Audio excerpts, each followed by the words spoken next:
আসসালামু আলাইকুম প্রিয় বন্ধুরা।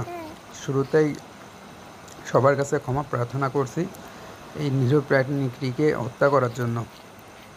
আর প্রাণীটিকে হত্যা না করেও পারলাম না, সেটা হচ্ছে বিগত 1 মাস ধরে আমার প্রায় 20টার উপরে কবুতর খায়নি কিন্তু মেরে ফেলছে। মাথা ছিঁড়ে নিয়ে চলে যায় আর গলা কেটে রেখে যায়, কোনোটার ঘাড় ফুটো করে চলে যায়। তো আজকে হয়তো বা মৃত্যু ছিল, এই জন্য আমার ঘরের ভিতরে ঢুকে গেছে, উপরে কবুতরের ঘর থেকে এসে ঘরের ভিতরে ঢুকে গেছে, সেই জন্য ওকে আজ মেরে ফেলানো লাগতো। কবুতরগুলো ভয়তে সব এক জায়গায় জড়ো হয়ে আছে, কালকে ওদেরকে ছাড়বো না, ওদেরকে আটকিয়ে রাখবো। কালকে যদি ছেড়ে দিই তাহলে অবশ্যই ওরা আর ঘরে আসবে না।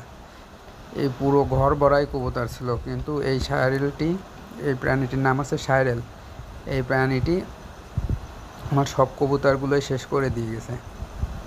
তো আবারও সবার কাছে ক্ষমা চাচ্ছি। এখানে ওইখানে একটা কবুতর দেখলাম, ওইটা তো মেরে থেকে গেছে। আর এইখানে যেটা ওই যে নিচে দেখছেন জালালি কবুতর, ওইটার ডানার সাইড ফুটো করে দিয়ে গেছে, ওইটাও আর